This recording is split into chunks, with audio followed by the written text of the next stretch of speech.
Hello everyone, welcome back to my YouTube channel Study with Chaudhary Darshit. So today my topic is confusing words part 9. In the previous 8th video we cover those words which are confusing in nature. Now we will study about some more words that are confusing. Subject is English grammar. This video is for to improve your English vocabulary and understanding and English speaking as well. So let's start the presentation. So our first word is aloud and loudly. Allowed और loudly आज हमारा पहला word है. तो जो allowed और loudly है ये सेम सेम साउंड कर रहे हैं, सेम सेम इनके मीनिंग भी हैं हल्के फुल्के से, लेकिन इनका यूज़ जो है या फिर ये कह लें कि ये कुछ हद तक जो है एक दूसरे से डिफरेंट है और अलग अलग सेंटेंस में इनका अलग अलग यूज़ होता है. ठीक है, तो जो अलाउड है, अलाउड का यूज़ कहाँ पर हो रहा है? Allowed means with a loud voice, कि भाई लाउड वॉइस है. अलाउड का मतलब क्या हुआ कि लाउड वॉइस हुई, मतलब काफ़ी तेज़ आवाज़ हुई. And is ऑफनली used with the verbs, और इसका यूज़ जो है कहाँ पर होता है, किसके साथ होता है? वर्ब्स के साथ होता है. सच एज जैसे कि रीड, थिंक, स्पीक और क्राई, कि जब हम रीड कर रहे हैं, सोच रहे हैं, बोल रहे हैं या रो रहे हैं, इन वर्ब्स के साथ जो है हम अलाउड का यूज़ करते हैं, और जिसका क्या मतलब है? लाउड वॉइस, कि इस आवाज़ जो है वो लाउड है. ठीक है, जैसे कि एग्जाम्पल के लिए the kid were reading the poem allowed, कि जो किड है वो पोएम को रीड कर रहे हैं लाउड वॉइस में. They were asked not to speak aloud until the end of the film, की फिल्म के अंत तक जो है वो नहीं बोलना है, अलाउड नहीं बोलना है, लाउड वॉइस में नहीं बोलना है. ठीक है, तो लाउड वॉइस क्या हुई? लाउड वॉइस क्या हुई? अलाउड. अलाउड का मतलब क्या हुई? Loud loud voice. और इसका यूज़ कहाँ पर होता है? वर्ब्स के साथ होता है, जैसे कि रीड, थिंक, स्पीक और cry.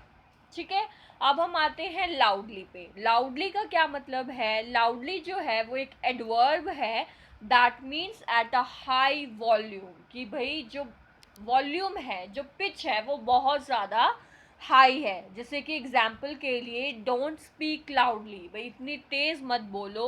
I am not deaf, मैं बहरा बहरी नहीं हूँ.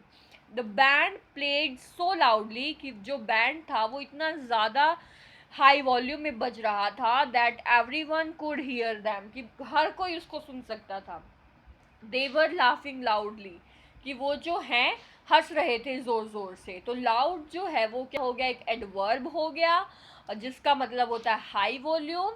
और अलाउड, ए लाउड, इसका कहाँ पर यूज़ होता है? वर्ब्स के साथ, जैसे कि क्राई, स्पीक, इन सब के साथ. ठीक है, ये इन दोनों में डिफरेंसेस हो गए. नेक्स्ट हमारा वर्ड है बोथ एंड, यानी कि बोथ का कहाँ पर यूज़ हो रहा है और एंड का कहाँ पर यूज़ हो रहा है.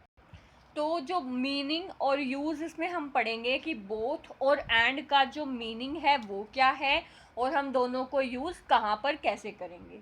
द वर्ड बोथ एंड, यानी कि जो बोथ है और एंड है, is use to connect to equal elements और आइडियाज़. इसका यूज़ किस लिए किया जाता है? यानी कि दो इक्वल एलिमेंट के लिए या फिर दो इक्वल आइडियाज़ के लिए, और उन दोनों आइडियाज़ को या एलिमेंट को कनेक्ट करने के लिए हम किसका यूज़ करते हैं? बोथ का और एंड का. ठीक है, बोथ और एंड का यूज़ जो है दो इक्वल आइडिया और दो इक्वल एलिमेंट को कनेक्ट करने के लिए किया जाता है. ठीक है, इसके साथ साथ बोथ और एंड जो है ये क्या बता रहे हैं, क्या एम्फेसाइज कर रहे हैं कि जो दोनों एलिमेंट हैं, यानी कि जिस भी सेंटेंस में हम यूज़ कर रहे हैं कि dash and dash, both dash and dash, ऐसे करके जो भी हम एलिमेंट, जो भी हम आइडिया यूज़ कर रहे हैं वो क्या है? ट्रू है और प्रेजेंट है. ठीक है, इसका क्या मतलब है कि वो जो दोनों ही एलिमेंट हैं वो ट्रू हैं और प्रेजेंट हैं.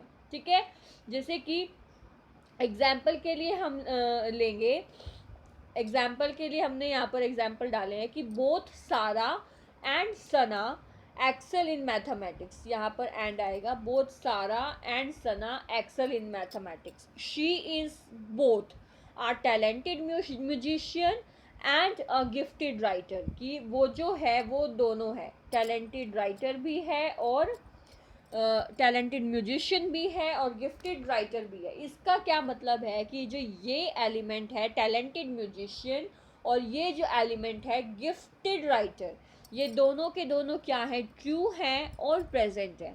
ठीक है, तो बोथ का यूज़ जो है एक तो दो इक्वल एलिमेंट और आइडिया को कनेक्ट करने के लिए किया जाता है, साथ के साथ इसका यूज़ ये बताने के लिए किया जाता है कि वो जो दोनों एलिमेंट हैं वो ट्रू है और प्रेजेंट है।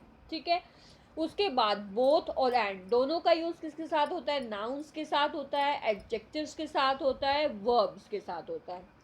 ठीक है, ये क्लियर है। उसके बाद जो बोथ है उसका यूज़ कहाँ पर करते हैं, before the first element, both is use before the first element, और एंड का यूज़ जो है वो सेकंड एलिमेंट के पहले।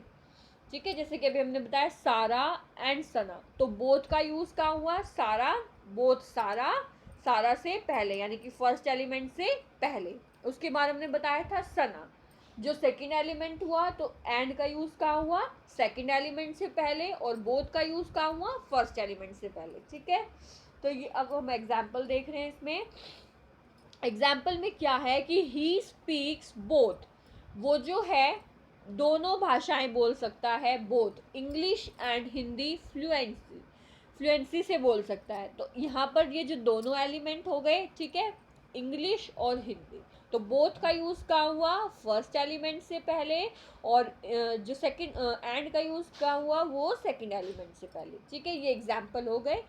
अब हमारा जो थर्ड वर्ड है वो है ईदर और नाइदर नोर, आइदर भी बोलते हैं ईदर भी बोलते हैं, ईदर और नाइदर नोर। ठीक है, तो ईदर और ईदर और का मतलब है दैट मीन्स एनी वन, कि कोई भी एक या दोनों में से कोई एक। जैसे कि एग्जाम्पल के लिए I will have either T और कॉफ़ी, कि या तो मैं टी लूँगा या मैं कॉफ़ी लूँगा, I will have either T और coffee.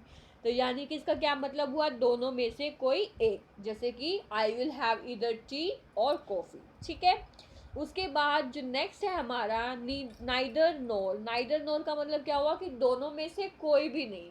For example I will have neither T NOR coffee, कि ना तो मैं टी लूँगा ना मैं कॉफ़ी लूँगा। ठीक है, नाइदर नोर दोनों में से कोई भी नहीं, और आइदर और मतलब दोनों में से कोई एक। ठीक है, तो ये हमारे वर्ड्स थे। नेक्स्ट जो हमारा वर्ड है वो है फॉरगेट एंड लेफ्ट। अब हम ये देखेंगे कि फॉरगेट एंड लेफ्ट उन दोनों का यूज़ कहाँ पर होता है। ठीक है, तो फॉरगेट जो है उसका यूज़ जो है उन सेंटेंसेस में या उन लैंग्वेज में किया जा, उन वर्ड्स में किया जाता है, सॉरी, जहाँ पर जो है हम किसी भी सेंटेंस में क्या करें, प्लेस को मेंशन कर रहे हैं, भाई उस जगह को बता रहे हैं जहाँ पर हम मेंशन कर रहे हैं प्लेस को, वहाँ पर हम फॉरगेट का यूज़ करेंगे। जहाँ पर हम प्लेस को मेंशन नहीं कर रहे हैं वहाँ पर हम फॉरगेट का यूज़ करेंगे, और जहाँ पर हम प्लेस को मेंशन करते हैं वहाँ पर हम लेफ्ट का यूज़ करेंगे। तो ठीक है, जहाँ पर प्लेस मेंशन है यानी कि हम किसी भी जगह का नाम दे रहे हैं, होम का नाम दे रहे हैं, ट्यूशन का नाम दे रहे हैं, कि भाई मैं जो है अपनी ये चीज़ यहाँ पर भूल गया, मैं, जैसे कि एग्जाम्पल है आई forget my phone, I forget my bag at home. ये एक एग्जाम्पल है कि I forget my phone at home, या फिर आई forget my bag at home, I forget my mobile at home. तो यहाँ पर हम क्या बता रहे हैं, प्लेस को मेंशन कर रहे हैं। तो जहाँ पर हम प्लेस को मेंशन कर रहे हैं तो वहाँ पर फॉरगेट नहीं आएगा, वो सेंटेंस गलत हो जाएगा। तो यहाँ पर ये सेंटेंस कैसे होगा, I left my phone at home. ठीक है, अब जैसे मैंने बोला कि I forget my phone, I forget my bag, I forget my jewellery, I forget my pen pencil, कुछ भी कह दिया, लेकिन मैंने मेंशन नहीं किया कि कहाँ पर गुम हुआ, तो वहाँ पर हम फॉरगेट फॉरगॉट का यूज़ करेंगे। ठीक है, वहाँ पर हम फॉरगेट और फॉरगॉट का यूज़ करेंगे, और जहाँ पर हम प्लेस को मेंशन कर रहे हैं वहाँ पर हम लेफ्ट का यूज़ करेंगे। यही इसमें था, ठीक है। जैसे कि इसमें बताया गया है कि फॉरगेट का जो यूज़ है उन केसेस में किया जाता है जहाँ पर हम प्लेस को मेंशन नहीं करते, जैसे कि I forget my phone, I forget my bag. और यहाँ पर इसी सेम सेंटेंस से हमने ये बताया कि क्योंकि यहाँ पर हमने प्लेस मेंशन किया हुआ है तो यहाँ पर लेफ्ट फॉरगेट नहीं आएगा, उसकी जगह हम क्या यूज़ करेंगे, I left my phone at home. So left is use in those cases where place is mentioned.